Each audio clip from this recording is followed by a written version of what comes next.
Das coisas mais maravilhosas e preciosas do Evangelho é que o Evangelho não é uma tese teológica.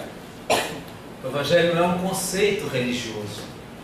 O Evangelho é exatamente isso que dá título a essa série que nós estamos partilhando nas manhãs, agora do mês de julho.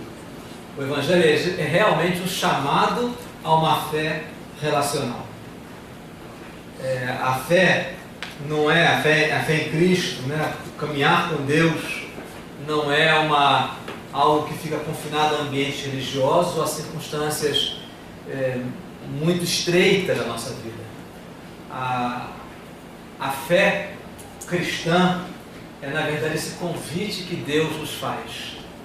Essa é a grande maravilha do Evangelho, é que a fé é um presente que Deus nos dá quando nos chama para viver com Ele, para caminhar com Ele.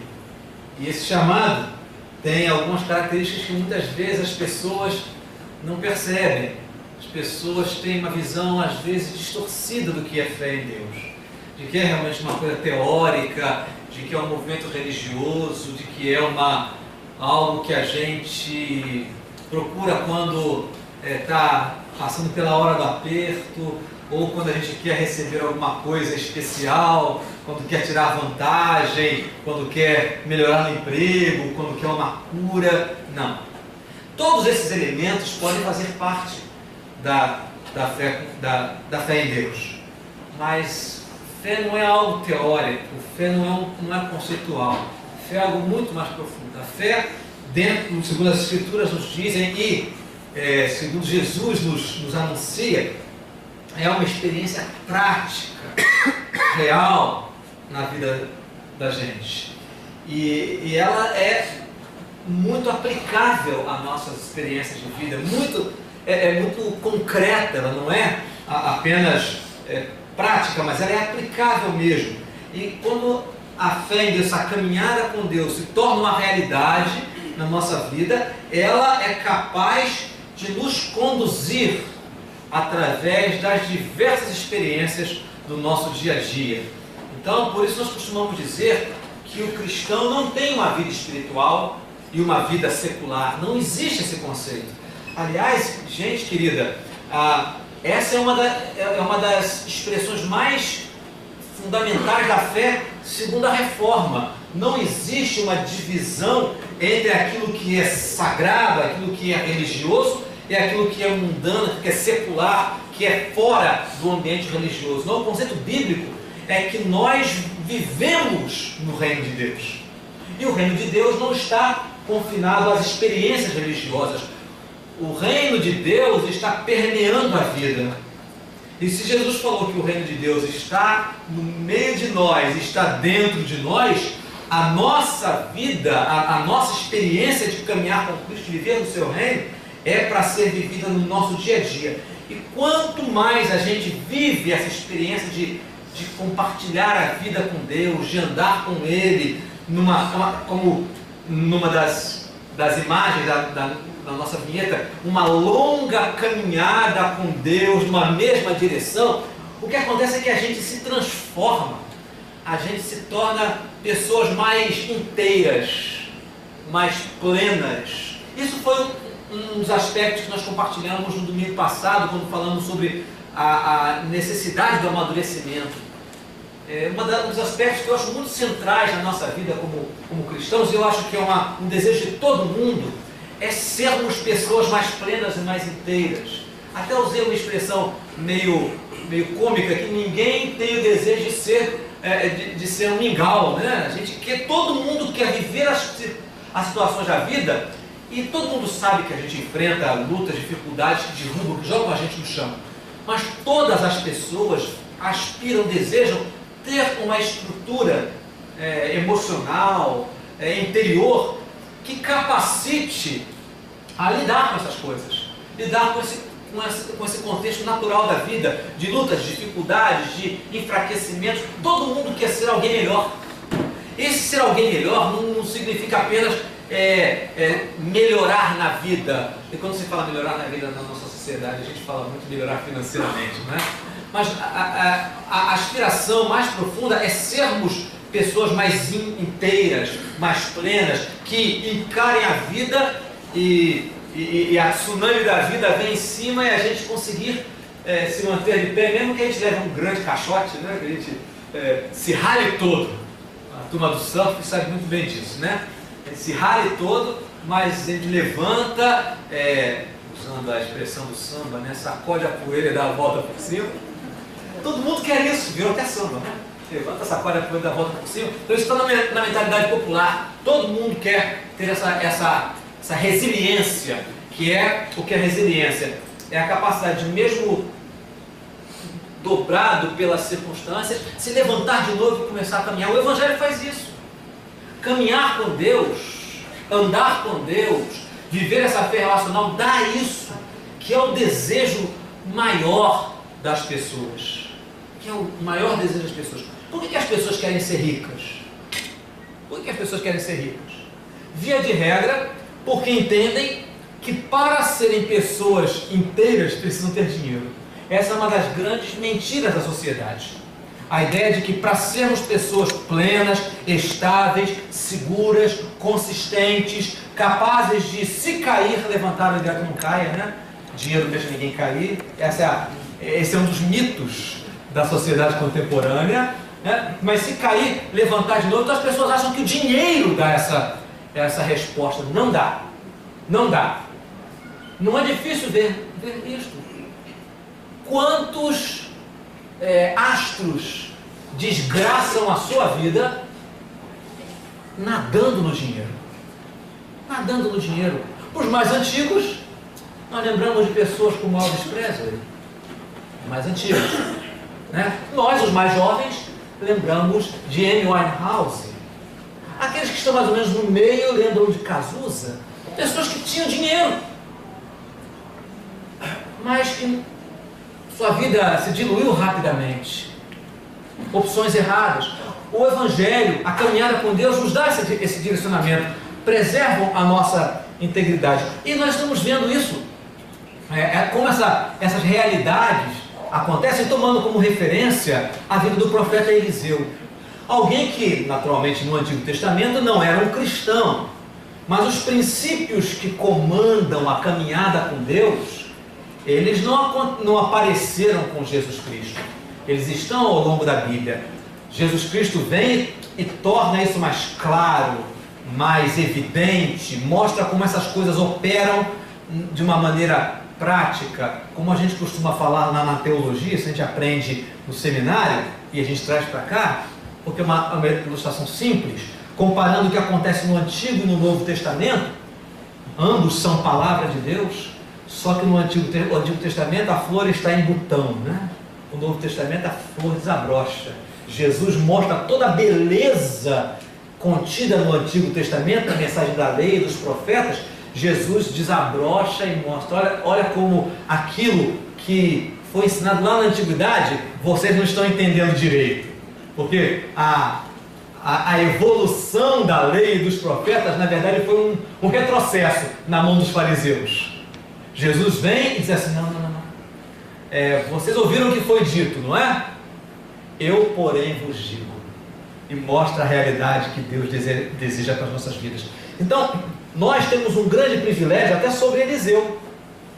Porque nós temos essa revelação aberta para nós, colocada para o nosso coração. Então nós vimos como Eliseu vivenciou isso. Por exemplo, no domingo passado, no primeiro domingo, falamos sobre a necessidade da renúncia, sobre o ponto de partida da caminhada, que é uma caminhada com Deus, que não é para retrocesso, que não é para andar para trás, para olhar para trás, é hora de queimar, usando a ilustração de Eliseu, né? Queimar o arado, fazer um churrasco com os bois e partir para a caminhada com Deus.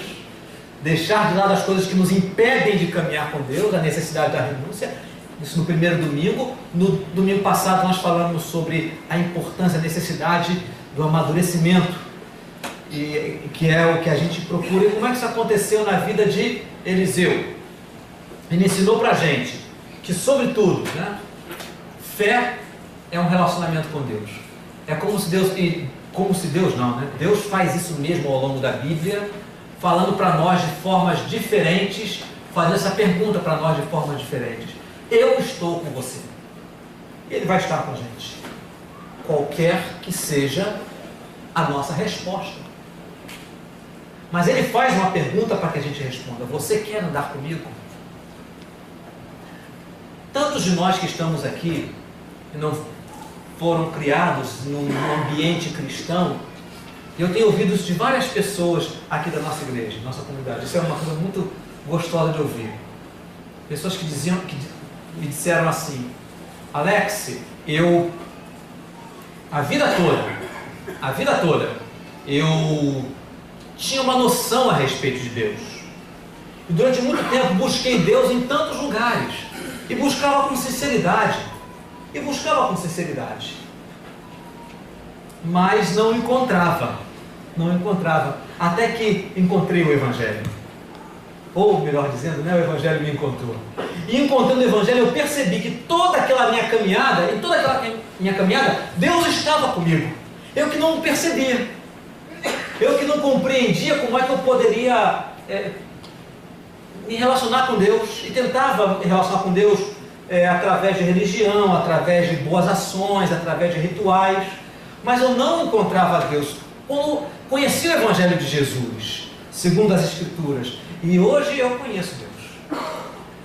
É a resposta. Deus sempre esteve conosco. Você que já foi encontrado pelo Evangelho, que já teve esse contato com Deus, Deus esteve na sua vida lhe procurando, ou articulando, armando para você, no bom sentido da palavra, tramando para que a sua vida pudesse chegar nesse ponto de convergência, de conhecê-lo através do Evangelho.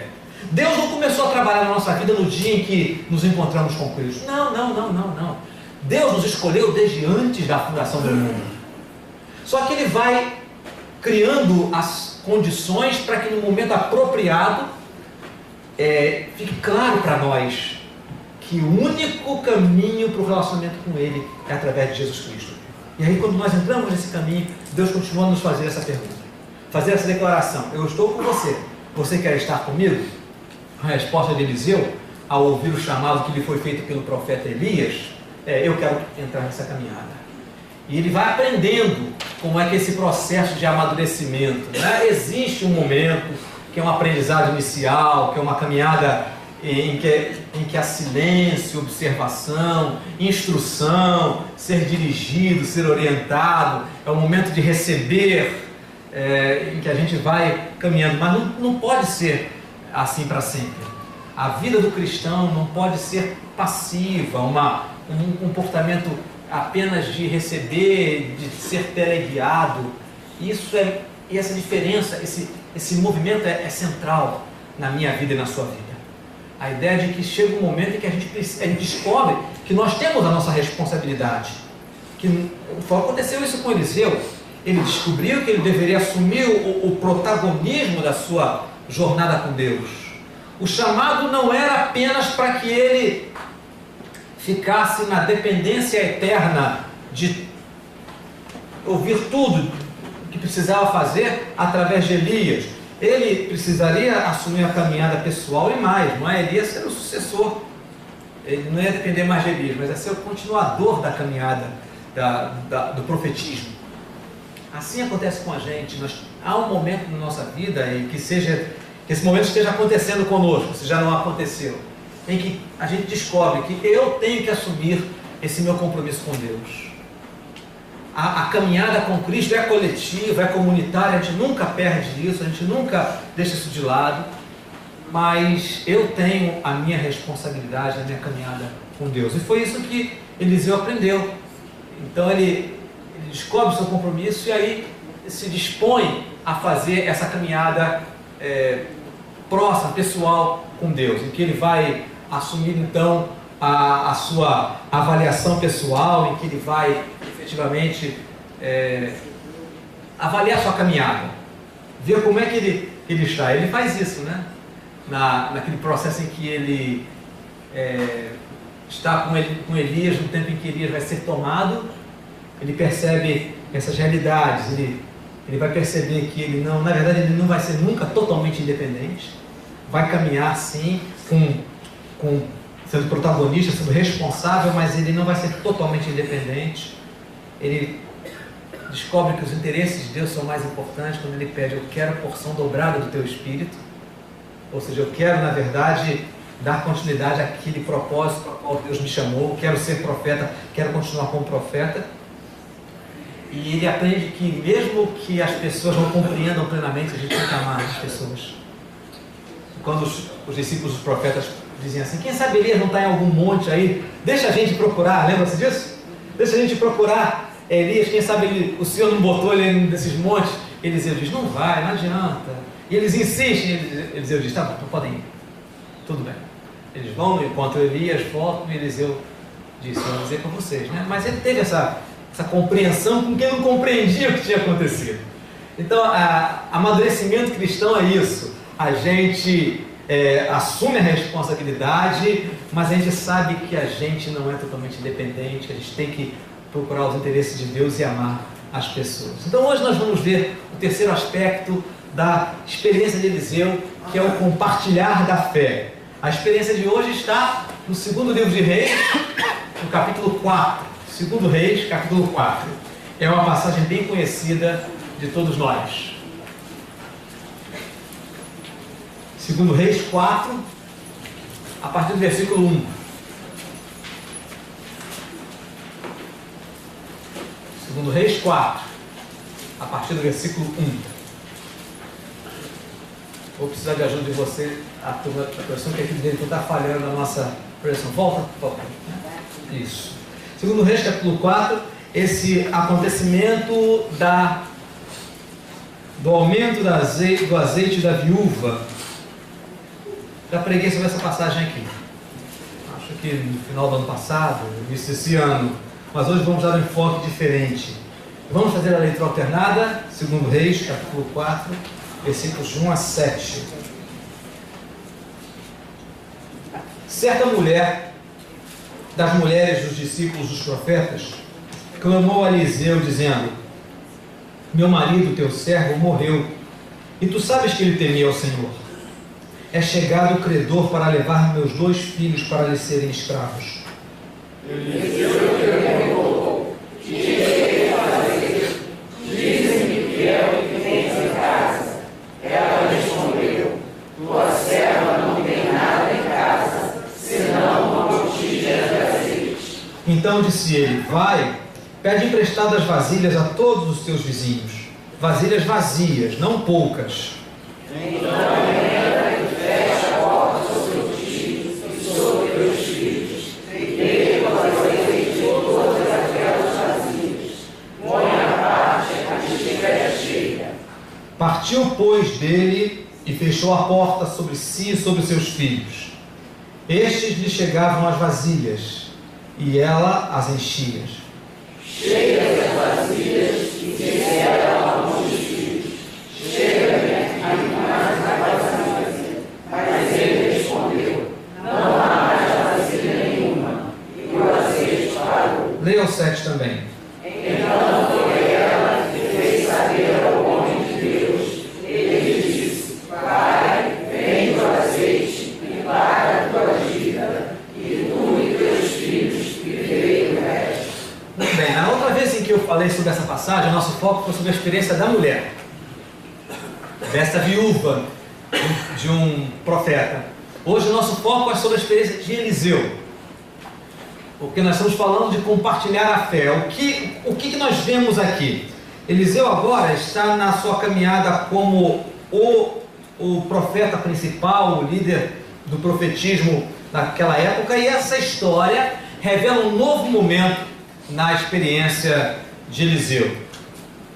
Eliseu fez várias descobertas pessoais a respeito da sua caminhada, de como era a vida andando com Deus, que essa vida não era apenas para consumo próprio, que essas bênçãos de andar com Deus não eram só para consumo próprio, mas que também era para dividir com os outros. Como é que ele faz isso?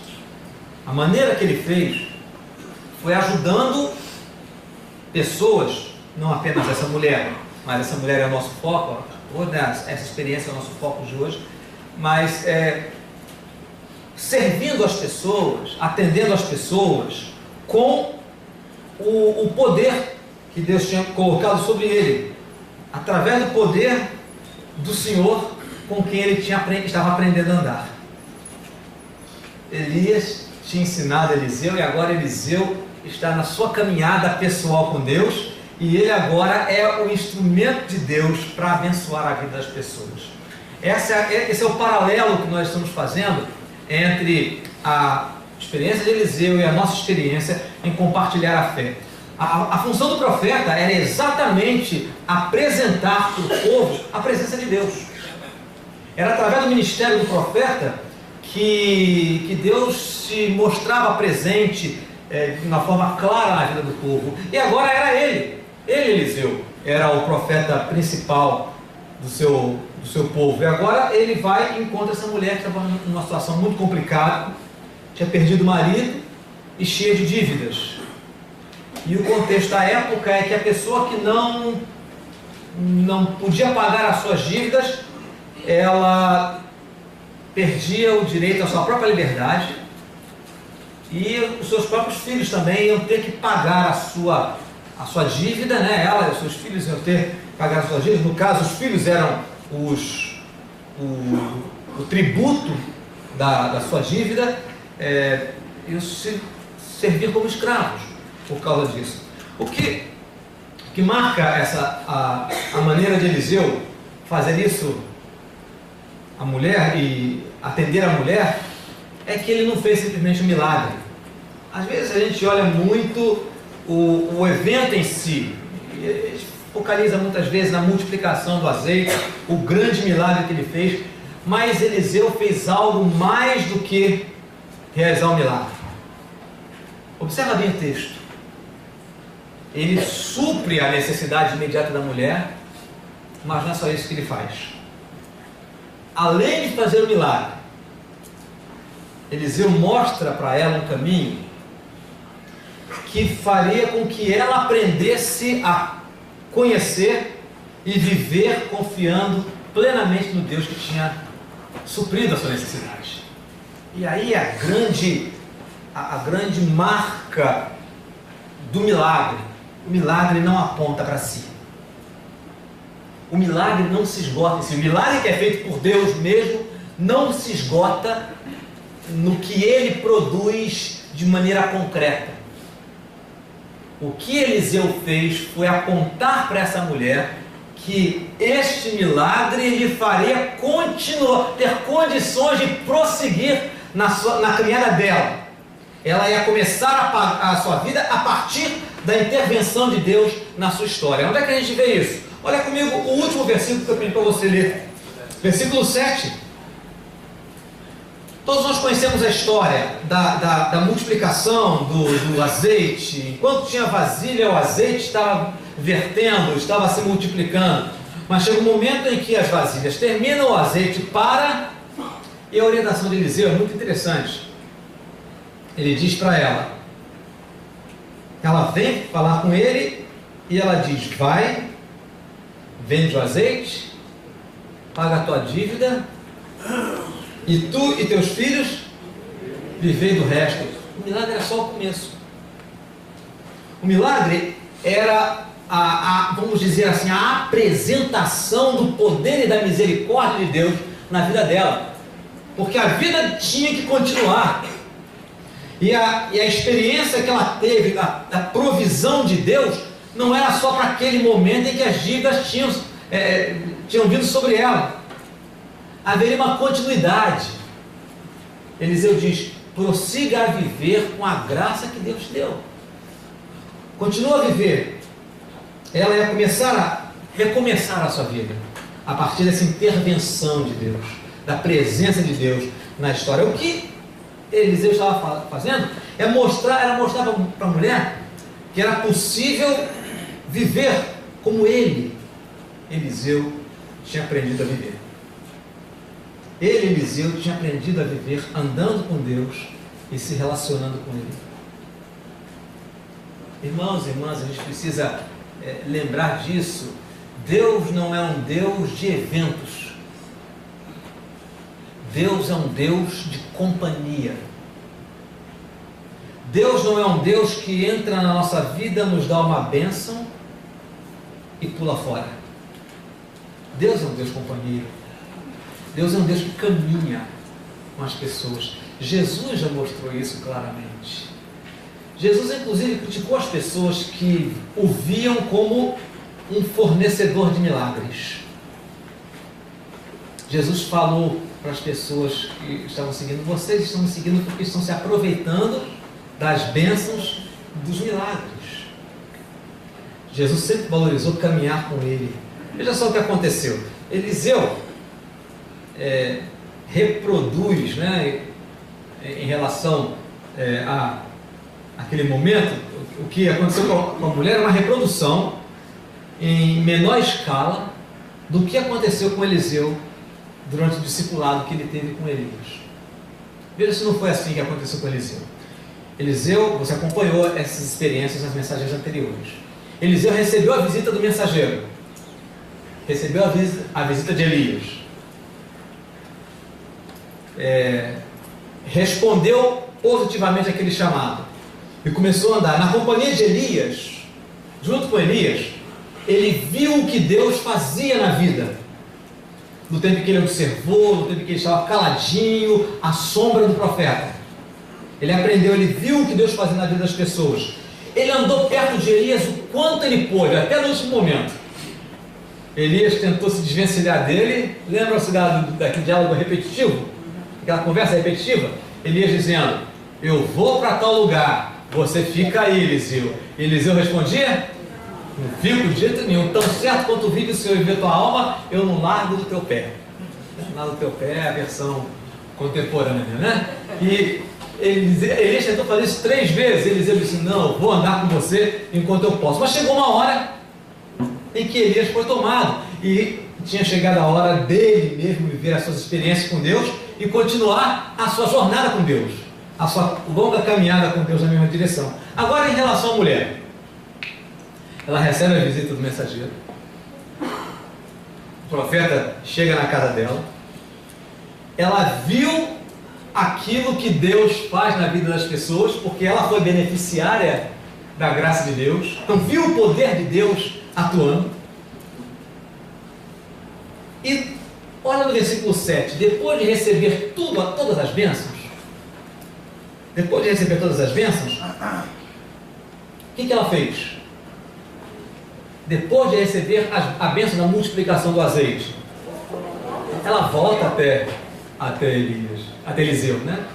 Assim como Eliseu não queria desgrudar de Elias, né?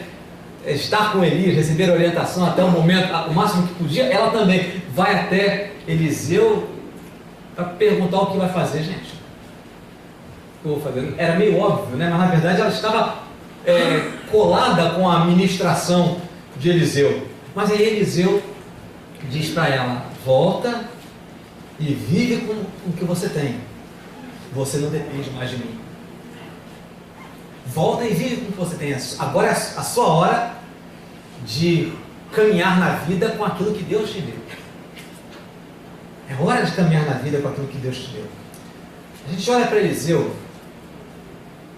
e vê que ele compartilhou aquilo que ele recebeu. Compartilhou com aquela mulher aquilo que ele recebeu. Ele multiplicou a bênção, essa nova perspectiva de vida que ele tinha descoberto. Ele reproduziu de uma forma diferente, procurou reproduzir na vida de alguém, de uma forma diferente, a sua jornada, a sua experiência com Deus, o que ele tinha recebido, quem ele compreendeu que ele era, agora que estava caminhando com Deus. O chamado a uma fé relacional nos leva a isso. A gente entender que o Deus que nos chamou não nos chamou para a gente simplesmente desfrutar do que Ele fez na nossa vida.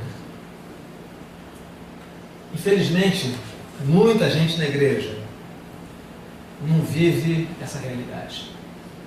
Muitas pessoas nas igrejas não vivem essa realidade de dividir com os outros a sua experiência com Deus. Claro que eu não estou falando de reproduzir exatamente os mesmos acontecimentos, os acontecimentos que se deram na vida de Eliseu, na sua experiência com Elias, quando ele recebeu, né, o chamado de Deus através de Elias, não foram reproduzidos literalmente na vida da mulher. Foram experiências diferentes, mas o conteúdo, a dinâmica, os princípios estavam presentes. Muitos de nós não entendemos isso ainda.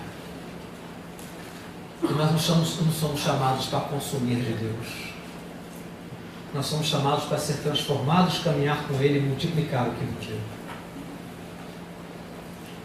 E então, é tão importante a gente lembrar disso. E uma frase que li e que me chamou muita atenção e que eu queria deixar com vocês é essa. Coloca para nós, por favor. É isso. Andar com Deus nos leva à missão, porque Deus não está imóvel. Deus é um Deus em missão. Andar com Deus nos leva à missão. Não entendam mal a palavra missão. Não estou falando de necessariamente ir para um lugar distante, mas é a gente ver que a nossa vida, ela existe para dar continuidade àquilo que Deus fez em nós, dividir com outras pessoas.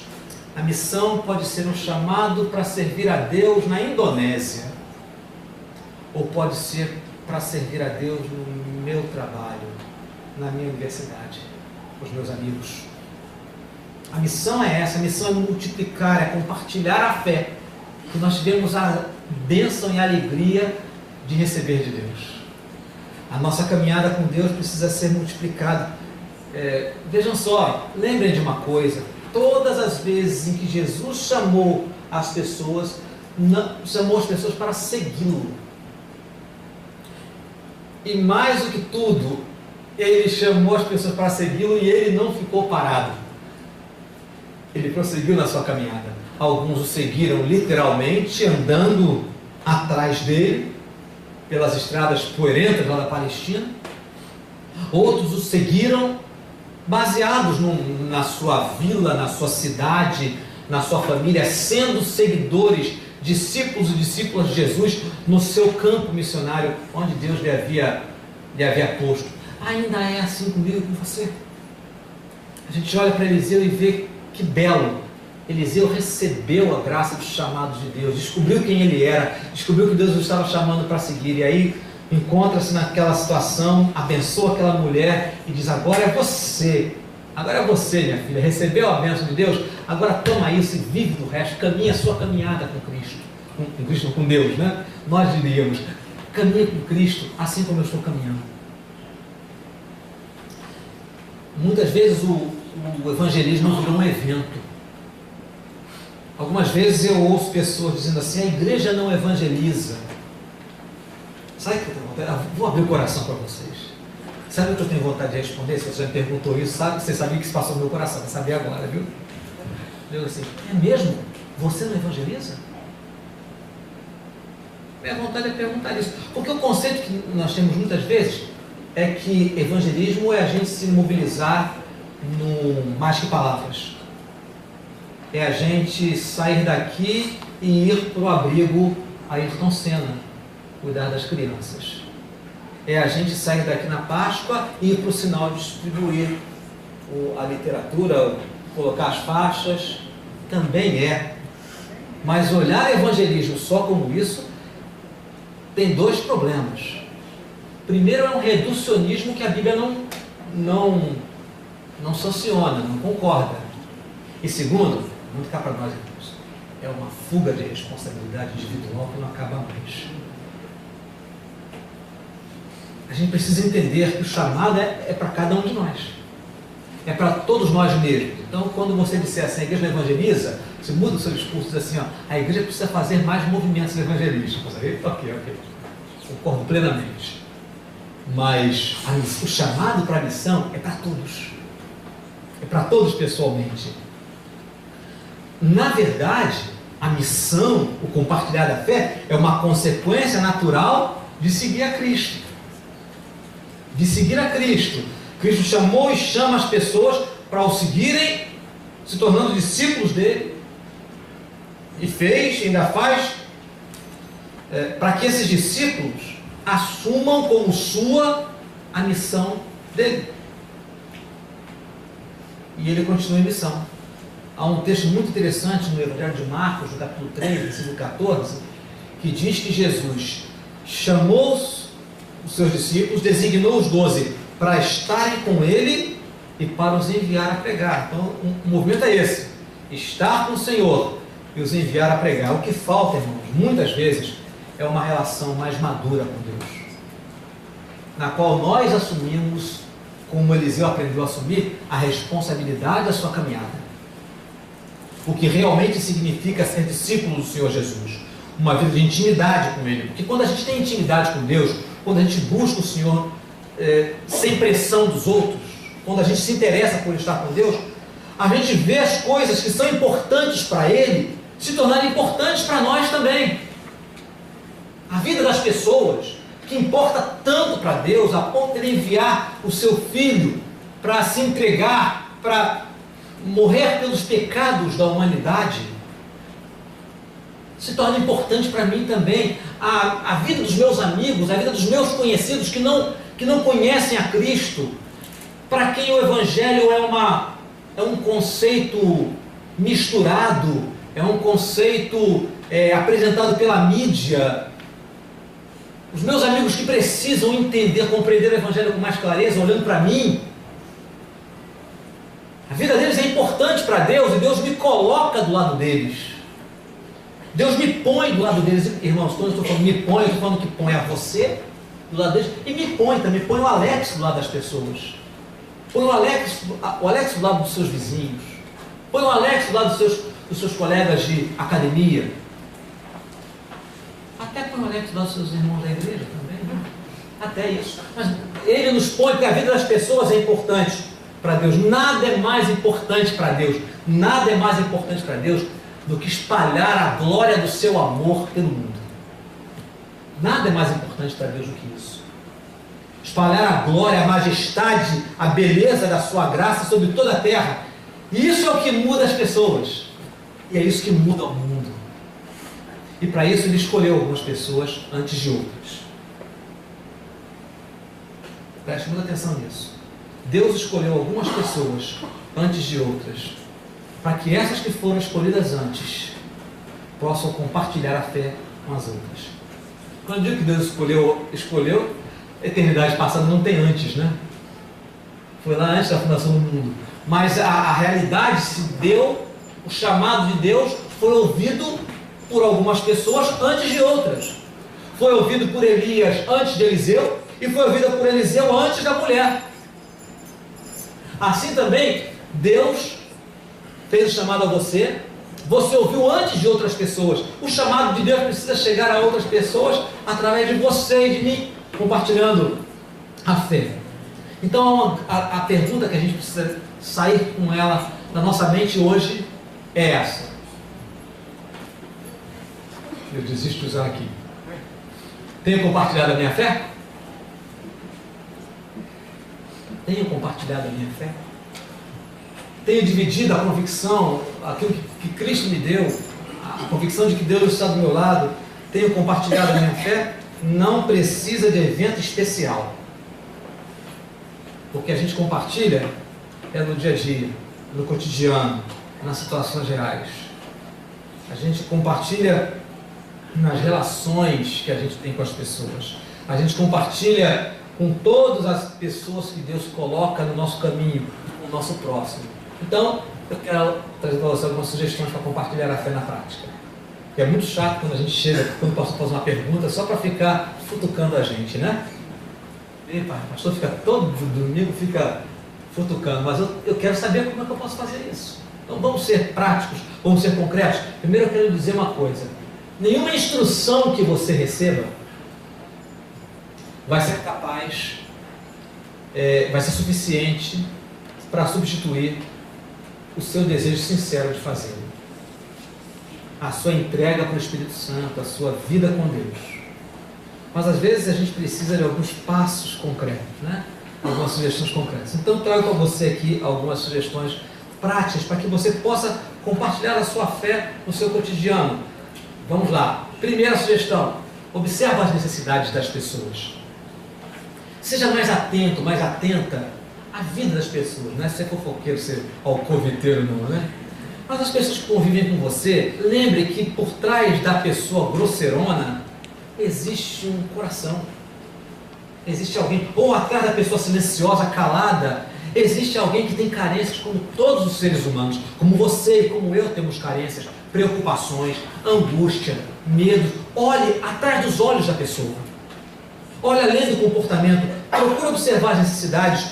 Grande parte dos crentes investe tempo e energia demais pensando só em si. E aí então não tem olhos para perceber aquilo que os outros precisam receber de nós. Nós somos muito egocêntricos, irmãos. A gente se preocupa com a gente mais do que a gente devia. Jesus Cristo nos libertou disso. Jesus Cristo disse assim para mim e para você: olha, não se preocupa com essas coisas. O Pai sabe que você precisa. O Pai te supre. O Pai cuida de você. Ele está do teu lado. Não se angustie. Está preocupado? Coloca as suas preocupações e ansiedades nas mãos dele, para que a gente possa estar livre para compartilhar o reino. É isso que Jesus quis dizer quando ele falou: não se preocupa com o que você vai comer, com o que você vai beber, com o que você vai vestir. Isso é preocupação para quem não conhece o Deus que cuida da gente. Isso é angústia. Isso é angústia para quem não conhece a Deus. Porque o Pai sabe que você precisa de tudo isso. Busque, em primeiro lugar, o seu reino, a sua justiça, e deixa que o Senhor cuida de te dar, de te acrescentar o que você precisa. Busque as coisas de Deus primeiro. Se preocupe em compartilhar o amor dele com as outras pessoas, porque a grande missão de Deus é fazer o seu amor e a sua graça serem conhecidos nesse mundo caído, distante dele, para que as pessoas possam entender o quanto Deus nos amou ao ponto de mandar Jesus Cristo para se sacrificar por nós, para nos reaproximar dele, para cobrir o hiato, o abismo que existia entre nós, pecadores, e o Deus Santo. Não se preocupa demais com você, meu irmão. Há um grau saudável de ocupação. Eu não diria preocupação, mas ocupação. A gente trabalha duro, a gente se prepara bem para as coisas que a gente tem que fazer, a gente se forma, a gente procura estabilidade na vida, mas isso deve nos ocupar, não nos preocupar. Não deve drenar as nossas energias. As nossas energias precisam ser focadas, concentradas em como a gente pode compartilhar Cristo com outras pessoas. Então olhe para as necessidades dos outros, daqueles que não conhecem o Deus que pode suprir, daqueles que estão desesperados porque estão cobertos de dívida e daqui a pouco chegam os credores para pegar os filhos, para levar como escravos. Angústias das pessoas. Angústias das pessoas. Eu sei que há pessoas aqui que hoje estão vivendo momentos difíceis por causa da situação que o nosso país vive. Não são dificuldades menores do que aqueles que não estão no Evangelho.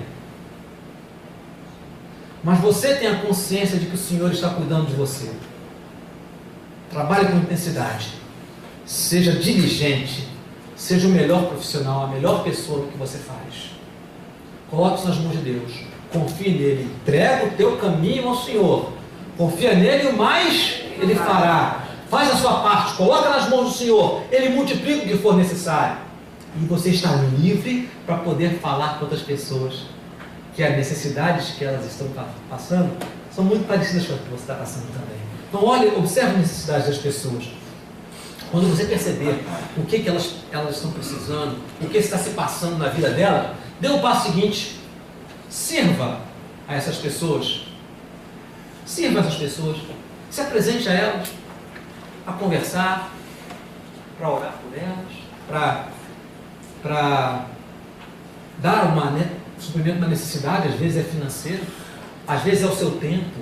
Sirva essas pessoas, dando um tempo de atenção, compartilhando a sua amizade, mostrando o seu interesse verdadeiro, sabendo que ela é alguém importante, relevante, que as dores que ela passa, você também passa dores semelhantes, ou outras dores diferentes, mas sirva essa pessoa da maneira que você percebe que fala mais a necessidade dela. São tantas coisas que a gente poderia dar aqui 800 ilustrações. Mas você, quando observar nessa pessoa, vai perceber como você pode servi-la, você pode ir na direção dela. E servindo essas pessoas, você vai adquirir respeitabilidade e o direito de se fazer ouvir. O nosso grande erro, muitas vezes, é a gente, perdão a palavra horrorosa que eu vou usar aqui, o nosso grande erro, muitas vezes, é que a gente se preocupa em vomitar o Evangelho sobre as pessoas.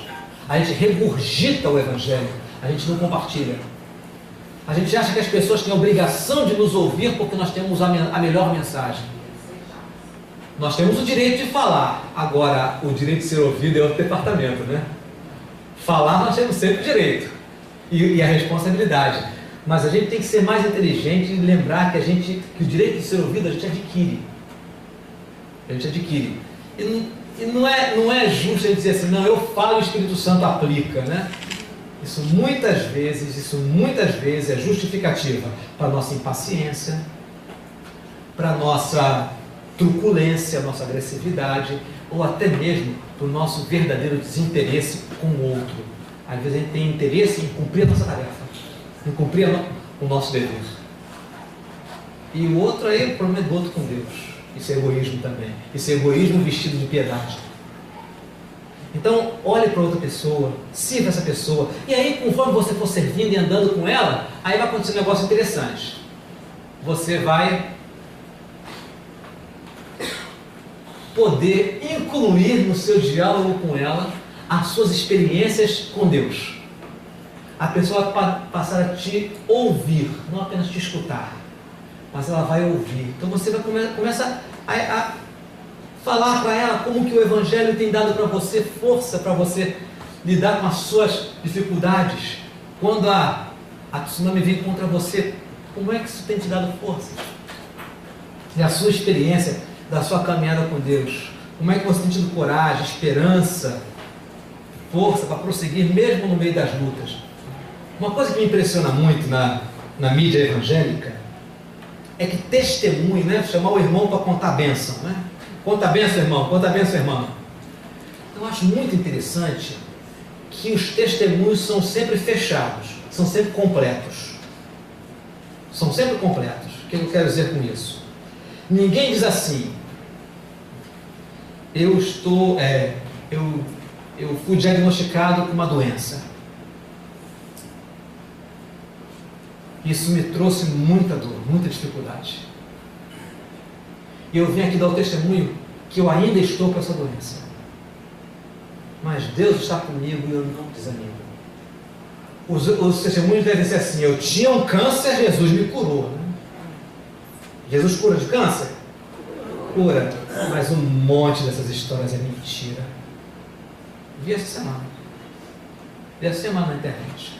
Rapaz que foi num desses congressos malucos aí, rapaz, em tratamento de câncer, e o profeteiro, né, não vou nem chamar de profeta, que estou ofendendo a memória de Elias Eliseu, né? O profeteiro diz que você está curado, o menino algumas semanas depois morreu de câncer. Testemunho é o que Deus está fazendo na nossa vida, é o fato de que Ele está com a gente. Então você pode compartilhar as suas fraquezas, você pode compartilhar as suas fraquezas e as suas lutas, porque agora a pessoa está te ouvindo, porque sabe que você não é uma pessoa que apenas tem um discurso, mas é alguém que tem uma vida que ela está vendo. E aí você pode incluir nessas suas conversas as suas experiências pessoais de andar com Deus. Enquanto você faz isso, você dá o próximo passo, que é orar por essas pessoas. Ora por elas e também pode orar com elas. Você adquiriu o direito de ser ouvido, você vai ser uma pessoa respeitada na sua ministração espiritual diretamente com ela. Um amigo chegado diz assim, eu tenho orado por você. Você contou aquilo para mim, eu tenho orado por você. E aí vai chegar um tempo que você vai dizer assim, posso orar por você agora?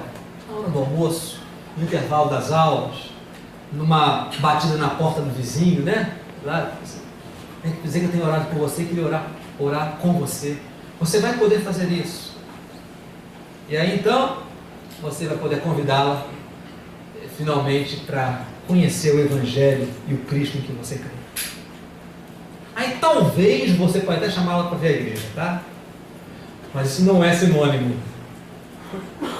Conhecer o Evangelho em que você crê não é dizer assim, eu vou te levar na minha igreja para você ouvir o Evangelho. Não, não é isso. É você compartilhar com ela o que o Evangelho significa na sua vida. Mas não se preocupa se as suas palavras não forem palavras teológicas do pastor Alex. Não. Sabe por que você não precisa se preocupar com isso? É porque ela já vai ter visto o Evangelho funcionando na sua vida. Ela já vai ter visto o Evangelho em ação na tua caminhada. Não pense que ela não está te observando. Ela está olhando para você, está vendo Cristo em você, está vendo Jesus em você, está vendo que você é alguém que anda com o Senhor, que anda com uma fé relacional com o Senhor. A gente vê essa sequência, né? Fica meio preocupado, né? Nossa, tudo isso, né? Tem que fazer tudo isso? Então, para tornar a coisa mais concentrada ainda, começa orando para que Deus te dê a oportunidade de compartilhar a fé com uma pessoa que ainda não o conhece. Começa por aí. Começa orando, dizendo, Senhor, quem é? Quem são? E aí fica atento às oportunidades que o Espírito Santo vai te dar. Fique atento. E aí você então começa esse processo assim. Começa orando. E quando o Espírito Santo te mostrar, te der a circunstância, você já vai estar orando, já vai estar sensível. Você vai perceber quem é, em que circunstância é. Mas não se assusta não, tá? Não se assusta porque a caminhada de Eliseu era muito mais complicada que a minha e que a sua. Era muito mais complicado. Sabe por quê? Porque o mestre de Eliseu tinha ido e não ia voltar mais. O líder que conduziu Eliseu durante tanto tempo, com quem ele aprendeu a falar de Deus, tinha sido levado para o céu. E não adiantava procurar por ele, que ele não estava em lugar nenhum, não ia voltar nunca mais. Mas o seu mestre, o seu Senhor, foi e, num certo sentido, já voltou. Num certo sentido. Quando Jesus estava para ir para o céu, ele disse assim para os discípulos, calma, não fiquem angustiados. Eu não vou deixar que vocês fiquem órfãos. Eu vou estar com vocês todos os dias, até o fim dos tempos. Eu vou estar com vocês todos os dias. Vou estar com vocês no dia 23 de julho de 2016. Vou estar com vocês todos os dias. Disse a data certa? 24 de julho. O efeito impacto não funcionou. Vou estar com vocês dia 24 de julho de 2016. E quero dizer uma coisa, vou estar com vocês dia 25 também. No dia 25 também. Todos os dias. Eu não vou deixar vocês órfãos, eu voltarei para vocês. Ele fala, o Espírito, eu vou mandar um outro Consolador. Enquanto eu estou com vocês, eu conforto vocês, eu dou segurança para vocês. Mas eu vou para o Pai, vou pedir ao Pai, e Ele vai enviar um outro Consolador. E deixa eu lhes dizer uma coisa, essa palavra outro, vamos aí, uma aula de grego no final da mensagem. A palavra outro que Jesus usa é uma palavra maravilhosa, porque no grego tem duas palavras que significam outro. Uma a gente conhece bem, que é hétero, que é um outro diferente. Mas a palavra que Jesus usa ali é ala. Ala é uma palavra no grego que significa outro igual, outro semelhante. E é o que ele diz, eu vou mandar um outro Consolador semelhante a mim. Tanto que adiante o apóstolo Paulo, Pedro, chama o Espírito Santo de Espírito de Cristo. E ele diz, se alguém não tem o Espírito de Cristo, esse tal não é dele. Então Cristo está em nós, Ele está conosco. Não tenha medo. Não tenha medo, continue caminhando para compartilhar a sua fé. Ande com Cristo, ande com Deus, invista na sua vida com Ele e compartilhe a sua fé em Jesus Cristo com aqueles que estão à sua volta. Esse é o teu destino. Se é que existe destino, esse é o teu destino, esse é o meu destino. compartilhar com os outros aquilo que Deus tem feito nas nossas vidas. Que Deus nos conduza e nos abençoe nessa caminhada. Amém, irmão e irmã? Deus te abençoe.